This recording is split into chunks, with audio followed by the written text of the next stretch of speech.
पूरा P block पढ़ लिया, क्लासिफिकेशन ऑफ पीरियोडिक एलिमेंट्स पढ़ लिए, बट अभी तक ये नहीं पता कर पा रहे हो कि पर्टिकुलर ऑक्सीडेशन स्टेट की stability down the group increase या डिक्रीज क्यों होती है। देखो, इसका रीजन बताता है इनर्ट पेयर इफेक्ट।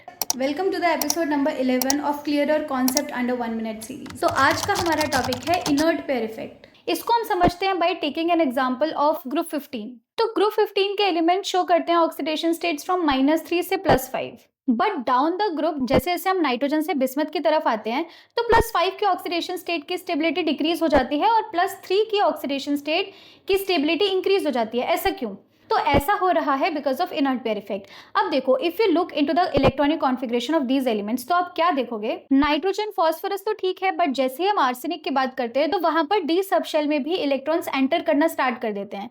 अब जिसकी वजह से क्या हो रहा है, डी शेल का शील्डिंग इफेक्ट बहुत ही कम होता है as compare to s and p. अब यहाँ पर डी शेल का शील्डिंग इफेक्ट बहुत कम है, लेकिन एस का तो बहुत ज्यादा है। ऑल दो आउटर मोस्ट शेल में एस और पी दोनों ही ऑर्बिटल प्रेजेंट हैं, लेकिन आउटर शेल का जो एस ऑर्बिटल है, तो आपका ये 4s ऑर्बिटल आपको दिखाई दे रहा है, एस सब शेल के मोर शील्डिंग इफेक्ट की वजह से न्यूक्लियस की तरफ और भी ज्यादा पुल होगा, बट पी ऑर्बिटल नहीं होगा बिकॉज पी सब शेल का शील्डिंग इफेक्ट कम होता है, जिसकी वजह से आप जैसे जैसे डाउन द ग्रुप आओगे तो एस वाले 4s वाले सबशेल से इलेक्ट्रॉन बाहर निकलना पॉसिबल ही नहीं हो पाते हैं, एंड वहां पर सिर्फ और सिर्फ पी ऑर्बिटल से ही इलेक्ट्रॉन बाहर निकल सकते हैं। इसीलिए +3 ऑक्सीडेशन स्टेट की स्टेबिलिटी डाउन द ग्रुप जाने पर इंक्रीज करती है एंड +5 की स्टेबिलिटी डाउन द ग्रुप जाने पर डिक्रीज करती है, एंड इसी इफेक्ट को हम बोल देते हैं इनर्ट पेयर इफेक्ट।